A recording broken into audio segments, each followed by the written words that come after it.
Film dibuka dengan menunjukkan kuil Westgate, di mana seorang bocil membuka pintu dan melihat perubahan cuaca yang tiba-tiba dingin.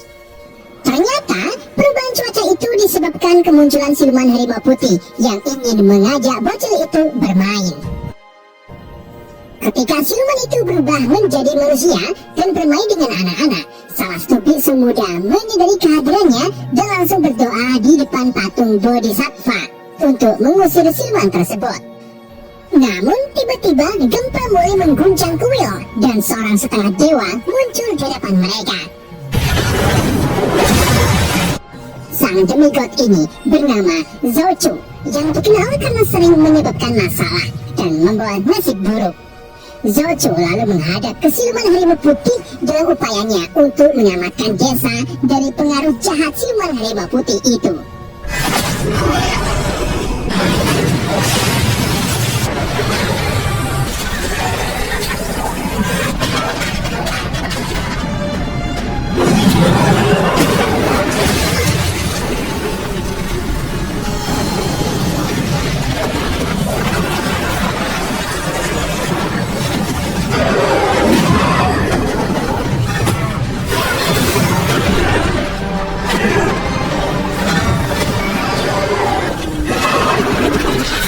Biksu yang menjadi saksi pertempuran itu pun muncul dan memohon ke Zouchu agar tak melanjutkan pertempuran tersebut, karena jika sampai ia membunuh si siluman harimau, maka akan menyebabkan konflik lebih lanjut serta kerusuhan yang lebih besar.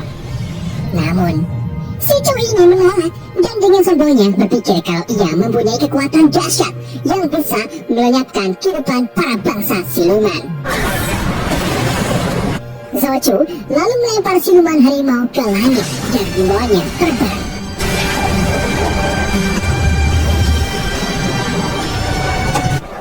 Sementara itu, di Gunung Nasan, Sakti Harimau Putih mengetahui tentang kejadian Zouchu yang mengalahkan tuan muda mereka.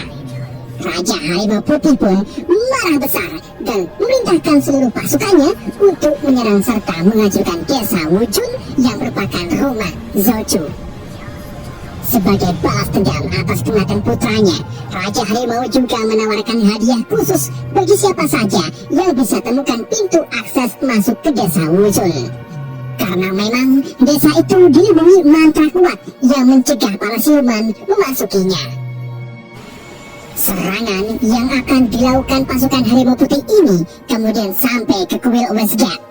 Para prajurit yang selama ini menjaga perdamaian antara manusia dan siluman pun mulai berkumpul di kuil Westgate. Si biksu lalu menceritakan lebih banyak tentang Zouchu, di mana pada 10 tahun yang lalu ada meteor jatuh di depan kuil. Zouchu dan teman-temannya yang masih kecil pun langsung menuju ke lokasi jatuhnya meteor.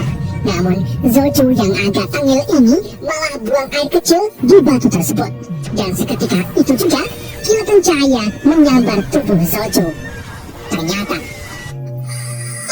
batu itu bukan batu meteor biasa, melainkan Seven Star Stone yang memiliki kekuatan super. Untungnya, Jenderal Zhou Fang yang juga ayah dari Zouchu segera memutus kekuatan itu. Dan kini, Zouchu memiliki sebagian kekuatan dari Seven Star. Sementara batu dari Seven Star itu dibuat untuk baju sirah dan pedangnya bisa membunuh Raja Harimau Putih. Selama 10 terakhir itulah perang antara manusia dan siluman harimau terjadi hingga menyebabkan penderitaan tanpa akhir bagi menungso. Sampai akhirnya Zhou Fang mengorbankan dirinya dan pedangnya untuk menyegel desa Wujun agar para warga desa terlindungi dari serangan para siluman. Setelah mendengar cerita itu, salah satu prajurit wanita bernama Gaulang nekat pergi mencari Zouchu agar mengalahkan pasukan Harimau Putih dan kembali membawa perdamaian. Si biksu pun menunjukkan kalau rumah Zouchu ada di desa Wujun yang berada di balik badai angin.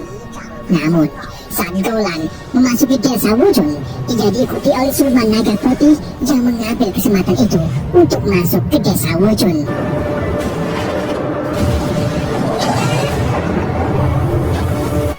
Tepat setelah masuk ke desa, Gaulang terkejut melihat penduduk desa berlarian ketakutan karena melihat keberadaan siluman naga putih. Namun, Zouchu dengan cepat menangani situasi ini dan dengan mudahnya mengalahkan si siluman Yusung tersebut. Meskipun begitu, warga desa mulai tak menyukai keberadaan Zouchu yang menyebabkan para siluman mencoba menyerang desa mereka. Salah satu prajurit bernama Chang Wu dan pasukannya pun mengambil tindakan untuk mengusir Zouchu dari desa. Tapi Zouchu tentunya menolak karena desa tersebut sudah menjadi rumahnya dan sebagai desa kelahirannya.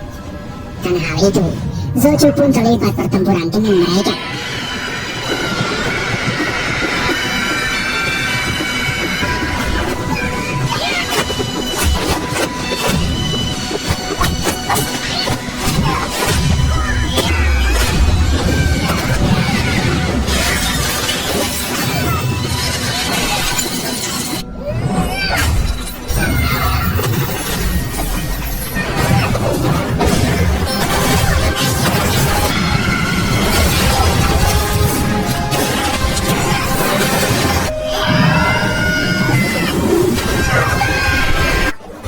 Ketika Zouchu dan Chang Wu ingin membunuh satu sama lain, Zouchu langsung dihentikan oleh Jenderal Chang yang merupakan ayah dari Chang Wu yang meminta Zouchu untuk pergi dari desa ini. Gaulan yang mengikuti Zouchu kemudian berakhir di warung Mbak Slebel, di mana mereka bertemu sekelompok preman. Ketika Gou sedang mencari Zouchu, para preman itu malah mengajak ribut dan siap untuk menyerang Gaulan. Untungnya, Gou ini bisa melawan mereka hingga melukai salah satunya. Dan saat yang lain hendak menyerang Gaulan, dengan parang-parangnya, Zouchu muncul untuk mengalahkan para preman tersebut.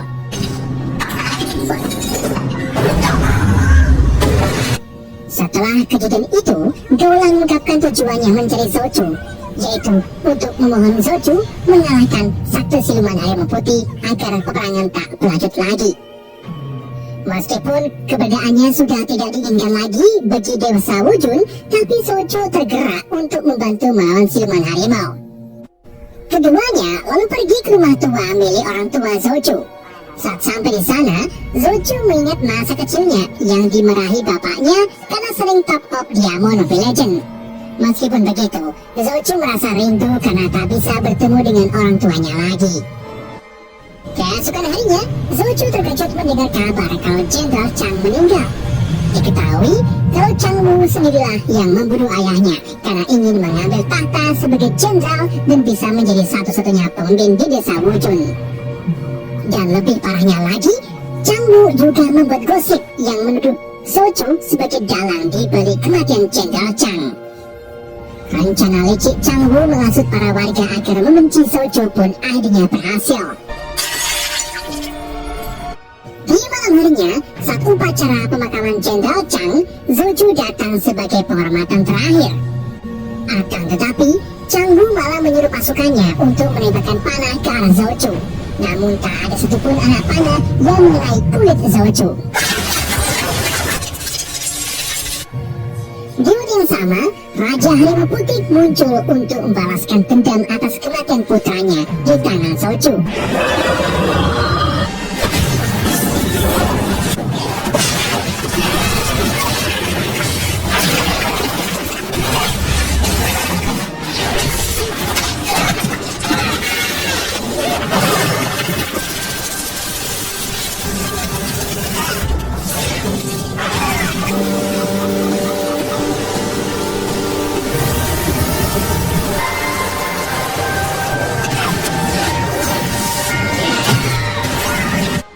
Sementara itu, Chang Wu mengambil kesempatan ini untuk membunuh siluman Raja Harimau dengan menggunakan batang besi.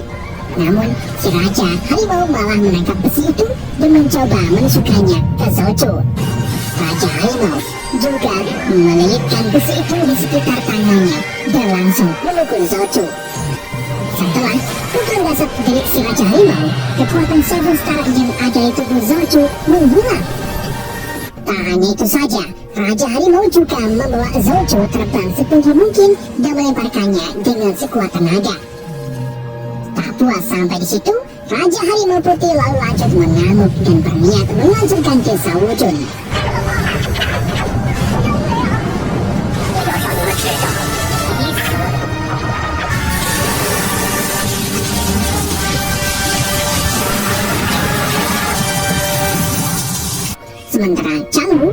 memohon ampun ke Raja Harimau dan berjanji akan setia serta melakukan apapun yang diinginkan oleh Raja Harimau. Di sisi lain, di kuil Westgate, Gaulan berdoa ke patung Bodhisattva agar Zoju kembali hidup. Dan seketika itu juga, tiba-tiba selai daun jatuh tepat di depan tubuh Zoju. Dan dengan ajaibnya, Zoju kembali hidup meskipun tidak memiliki kekuatan Seven Star lagi. Zoju bangkit dengan tekadnya untuk melawan Raja Harimau Putih. Ia lalu tiba di warung Mbak Slebel dan mendapatkan nasihat dari beliau agar tetap kuat dan tidak mudah menyerah, layaknya seperti Dupir. Mbak Slebel juga mengingatkan Zoju kalau kesuksesan itu selalu dimulai dengan tantangan. Mendengar masukan dari Mbak Slebel, Zoju pun menyiapkan diri untuk berangkat melawan Raja Harimau Putih serta pasukannya. Kemudian, saat Zoju berjalan melewati perbukitan, ia merasa sakit hati melihat keadaan desa Wujun yang kini hancur porak-poranda. Zoju juga merasa bersalah karena tindakannya lah yang menyebabkan warga desa menderita. Tanpa ada pilihan lain, Zoju pun pergi ke tempat rahasia untuk mengambil baju sirah yang terbuat dari batu Seven Star. Namun, Chang Wu dan pasukannya tiba-tiba muncul untuk menghentikan Zoju. Dengan penuh ketekatan, Zoju pun siap bertarung melawan mereka. Namun sebelum itu terjadi, Gaulan muncul untuk membantu Zoju melawan Chang Wu serta pasukannya. Gaulan lalu bertarung secara sengit melawan ratusan pasukan. Dengan begitu, ia memberi kesempatan ke Zoju untuk mengambil baju sirah dan pedangnya. Meskipun Gaulan kalah jumlah, tapi ia tidak gentar karena ia memiliki astral dan Windbreaker.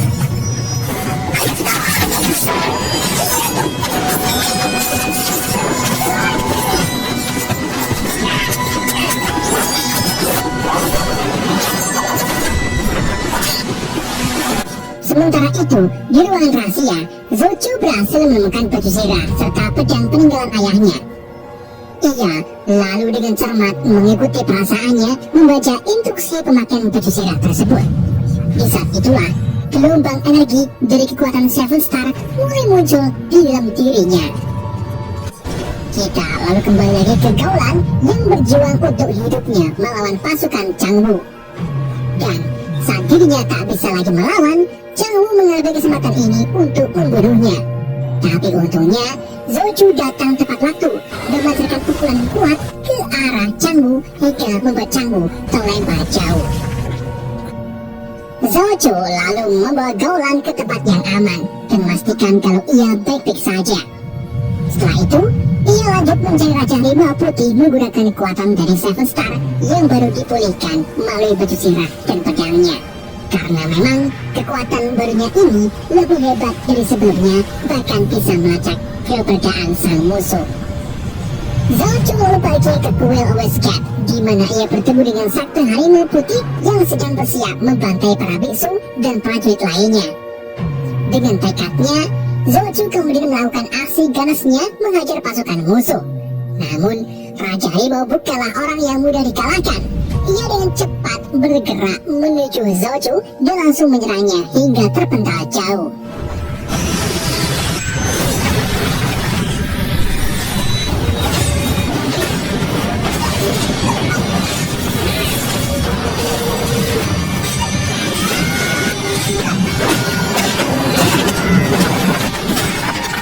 Raja Harimau lalu mempersiapkan serangan semburan api panasnya ke arah Zoju.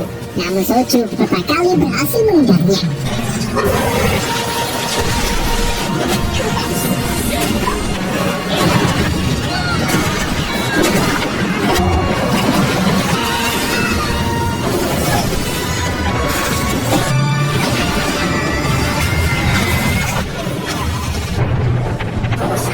Para penduduk desa yang melihat itu pun keluar dari persembunyiannya agar Raja Harimau menghentikan aksinya. Namun, kekuatan besar dari langit terus muncul menyerang Zoju. Sabarnya Zoju mengumpulkan semua kekuatannya dan menyerang ke arah Raja Harimau hingga terjadi pertarungan yang intens.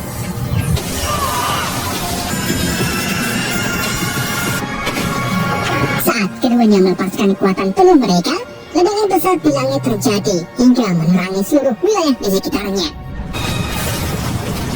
Sementara itu di kuil, Gaulan diliputi kesedihan sambil menunggu Zouchu kembali.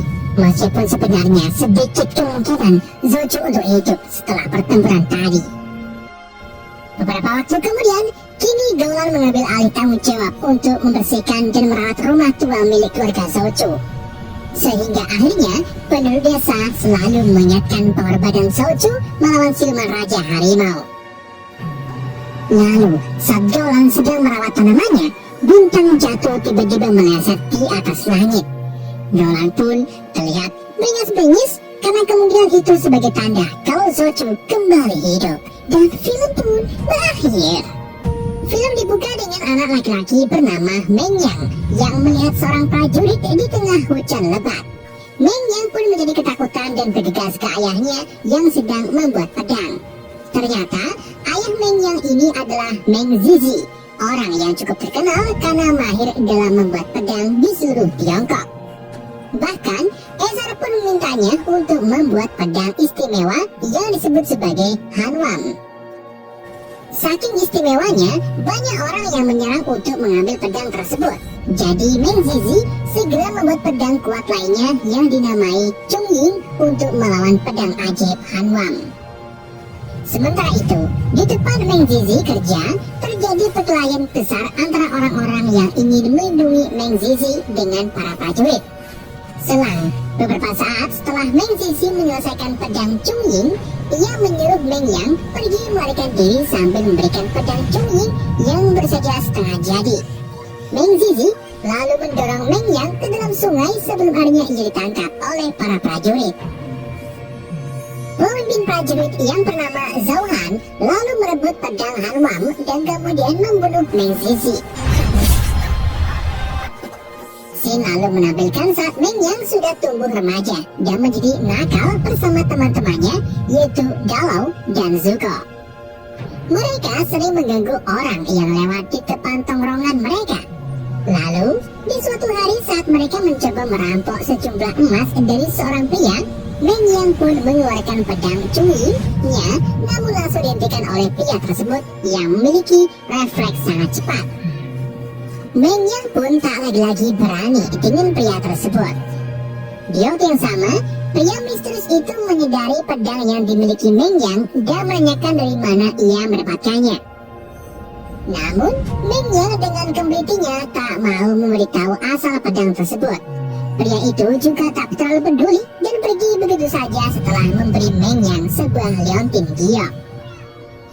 Beberapa saat kemudian, ketiga bujang itu sampai di sebuah kota yang disebut Red City. Di situ terlihat banyak orang yang sudah menunggu gerbang dibuka untuk masuk ke dalam Red City. Tetapi para penjaga tak mau membukakan gerbangnya. Sampai akhirnya seorang pria dengan pakaian serba putih muncul yang ternyata adalah Pangeran Dulian. Di mana ia curhat kepada penjaga kalau ia sebenarnya ialah pangeran yang diusir dari istana. Alhasil kepala penjaga pun mengabulkan permintaan Dulian untuk membukakan gerbang tersebut. Mengyang kemudian menyerahkan liontin giok itu ke seorang gadis yang tinggal bersamanya. Gadis itu adalah Xiao Yu. Mengyang memintanya agar menggunakan liontin itu untuk membayar utang mereka ke seorang pria bernama Mr. Singh. Singkat cerita, Xiao Yu pun pergi menemui Mr. Singh untuk melunasi hutang mereka. Xiao Yu juga mengarang cerita tentang mendapatkan giok tersebut. Namun, Mr. Singh tak mau menerima giok itu karena ia tahu kalau giok itu milik Zhongzhan, si pemilik pedang terkenal. Lalu, Mr. Singh malah membuat kesepakatan dengan Xiao dan yang lainnya. Jika mereka bisa membunuh Zhongzhan, maka hutang mereka lunas. Sementara itu, Mengyang mendatangi seorang pembuat pedang untuk mengasah pedangnya. Namun pembuat pedang mengatakan kalau pedang ini terlalu unik untuk ia kerjakan. Mengyang pun kembali menemui teman-temannya, akan tapi ia tetap di luar dan mendengar percakapan mereka. Di mana mereka kesal karena tak memiliki pekerjaan. Mendengar hal ini, Mengyang pun merasa tak enak. Jadi, ia pun pergi ke makam ayahnya untuk menjernihkan pikiran. Di sana, Meng Yang juga melihat Dulian sedang menyantai sambil memainkan serulingnya. Di keesokan harinya, Meng Yang memutuskan untuk menjual pedangnya dan mendapatkan uang untuk teman-temannya.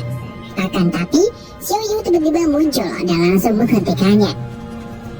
Bersama dengan itu, Mr. Singh juga muncul untuk menawarkan mereka pekerjaan, yaitu mengawal seseorang untuk pergi ke kerajaan dan akan dibayar dengan jumlah yang lumayan. Meng Yang dan teman-temannya pun langsung bersemangat mendapatkan pekerjaan tersebut. Di hari berikutnya, mereka mulai berangkat menemui orang yang akan mereka antar ke kerajaan, dan ternyata orang itu adalah Dulian. Mereka pun memulai perjalanan mereka sambil diawasi oleh kepala penjaga dan Mr. Singh di atas gerbang. Di malam harinya, gerombolan itu sampai di penginapan mewah. Xiao Yu pun berpikir kalau Dulian ini orang penting. Dan saat makan malam, Meng Yan mencoba menguji Dulian untuk melihat apakah pria itu memang kaya atau orang penting seperti pangeran. Tapi, akhirnya Dulian mengaku ke mereka kalau ia adalah pangeran. Meskipun begitu, Dulian tak sombong dan mengajak mereka makan bersama di satu meja. Bersama dengan itu, Pangeran Dulian lalu melihat pedang Chung Ying milik Meng Yan dan menganalisa kualitas khusus dari pedang tersebut hanya dengan melihat sekilas. Setelah makan malam, Xiao Yu dan Meng Yan kemudian mengobrol untuk memutuskan melanjutkan perjalanannya sebelum matahari terbit. Namun, tiba-tiba mereka mendengar suara kecapi.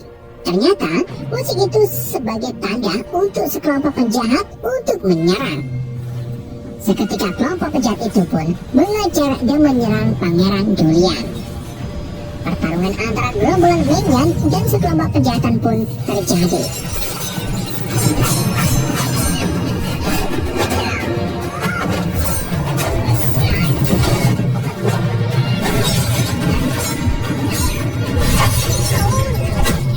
Tapi akhirnya, Meng Yan and the gang berhasil menjatuhkan para penjahat tersebut.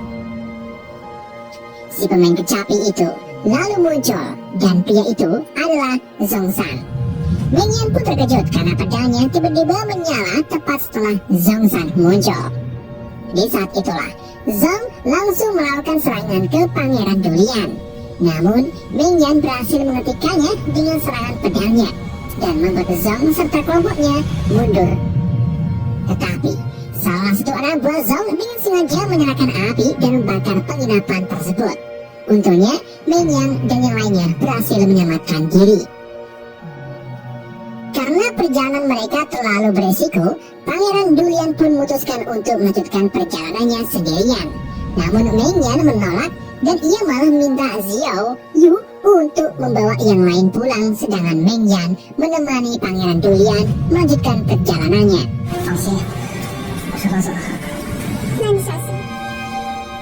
Keesokan harinya, saat keduanya melanjutkan perjalanan, mereka menemukan sisa-sisa pembunuhan di tengah hutan. Jadi mereka pun mengambil jalur yang sekitarnya lebih aman. Sebelum melanjutkan perjalanan, Meng Yang menggantungkan dionting gioknya di pohon bambu. Tak lama kemudian, mereka sampai di pedesaan untuk beristirahat sebentar. Keduanya juga sempat marung di warung Mr. Kongzi. Tapi tiba-tiba, beberapa penjahat muncul. Jadi, Mr. Kongzi langsung membawa Pangeran Dulian dan Meng Yan ke dalam warung untuk bersembunyi. Karena penjahat itu tak menemukan Pangeran Dulian, mereka pun akhirnya menyerang Mr. Kongzi. Melihat hal itu, Meng Yan pun jadi kesal dan berniat membantu Mr. Kongzi. Namun, Pangeran Dulian menahannya untuk mencari solusi lain. Ia mengungkapkan kalau tujuannya pergi ke kerajaan untuk naik tahta dan membantu orang-orang yang dalam kesusahan. Sementara itu, di tempat lain, Zhong melihat liontin giok yang sebelumnya digantung oleh Meng Yan.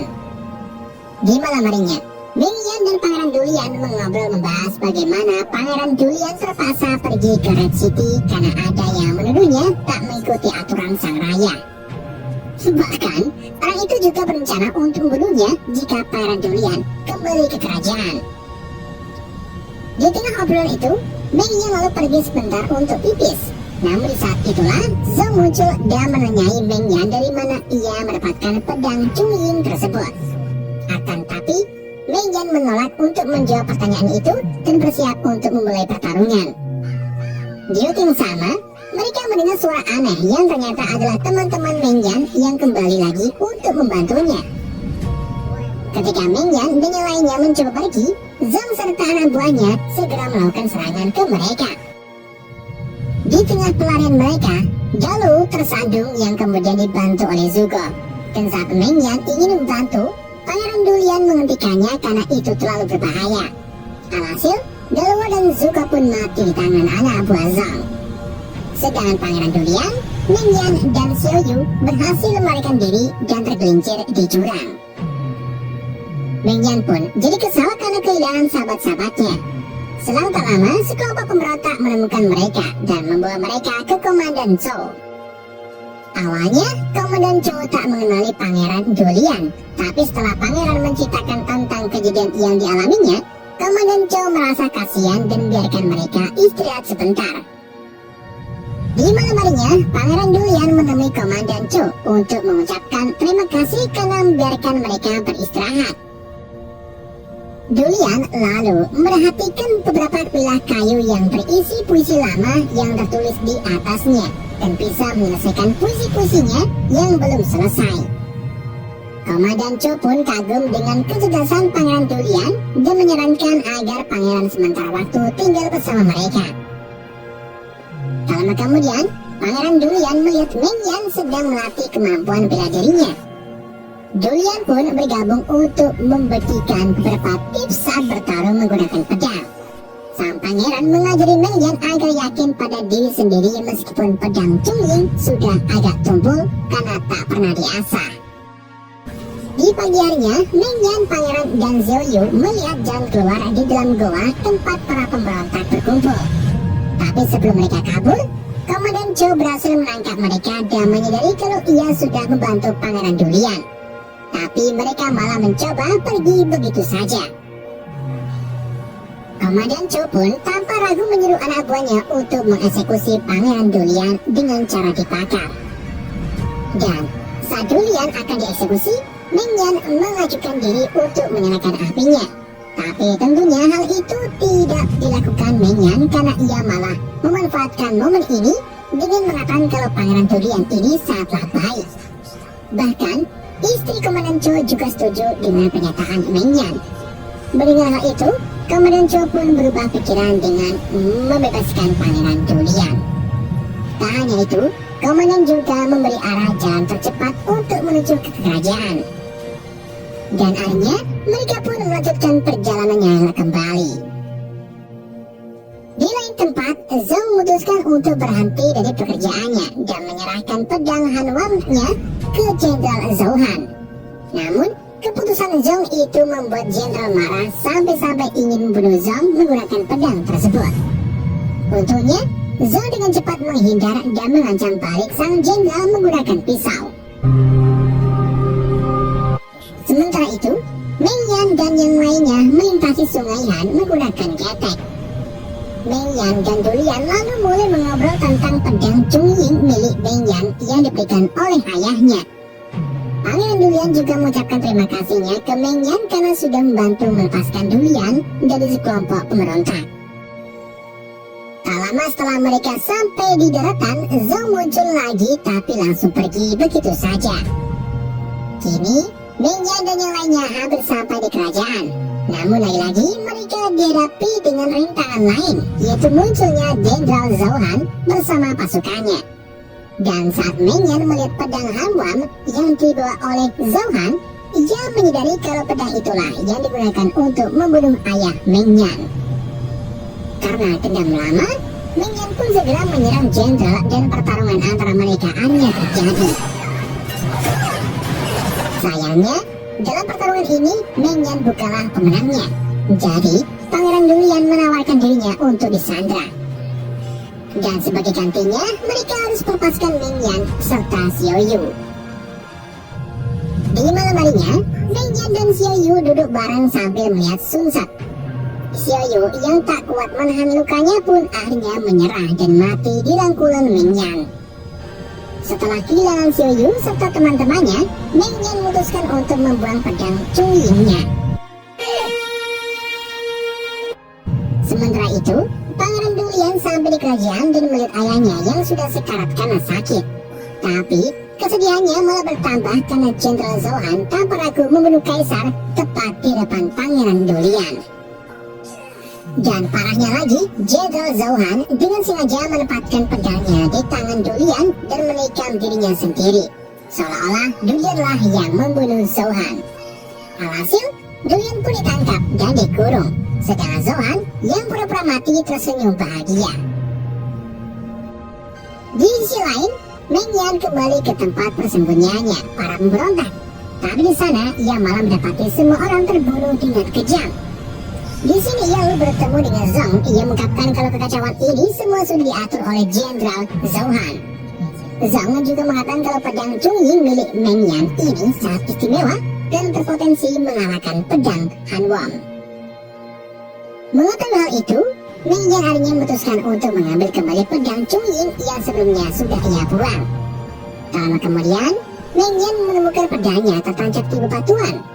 Saat ia mencabutnya, Meng Yan dibawa ke suasana peruntuhan tempat kerja ayahnya yang dulu, di mana ia terbayang dengan masa lalu suramnya. Meng Yan lalu menjeburkan diri ke sungai, di mana ia melihat visi ayahnya yang menekankan kalau Meng Yan harus menggabungkan tekadnya dengan pedang Chongying. Di hari berikutnya, Pangeran Dulian ditetapkan bersalah dan siap untuk dieksekusi di depan kerajaan. Di waktu yang sama, Meng Yan muncul untuk menghentikan eksekusi tersebut. Dan ia datang tidak sendirian, melainkan bersama warga kerajaan lalu Komandan Chou yang masih hidup dan juga Zhong. Alhasil, pertarungan besar pun terjadi. Tak tinggal diam, Meng Yan lalu masuk ke dalam kerajaan untuk menolong Dulian. Dan saat Meng Yan melawan para prajurit, darahnya menyatu dengan pedang Chongying, yang akhirnya pedang itu menjadi lebih tajam dari sebelumnya.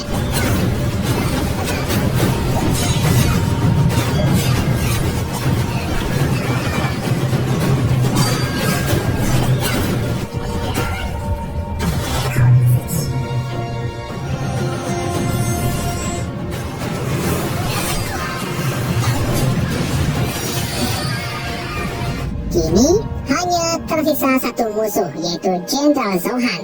Jadi, Meng Yan menggunakan semua kekuatannya untuk mengalahkan Zhou Han. Dengan menggunakan pedang Chongying, Meng Yan akhirnya berhasil mengalahkan Jenderal Zhou Han dan menyelamatkan Pangeran Dulian.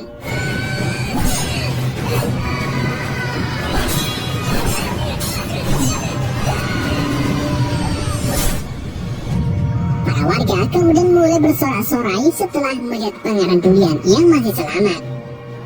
Dulian juga mengucapkan terima kasihnya ke Meng Yan yang beberapa kali sudah menyelamatkannya. Sementara itu, Meng Yan yang sudah menyelesaikan misinya memilih untuk kembali ke tempat kerja ayahnya yang dulu untuk mencari ketenangan. Beberapa tahun kemudian, Meng Yan mendapatkan kunjungan dari Pangeran Dulian yang sejak kejadian itu diangkat menjadi Kaisar Tiongkok. Di situ, Pangeran Dulian terlihat memainkan sulingnya yang mengingatkan Meng Yan saat pertama kali mereka bertemu. Dan film pun berakhir.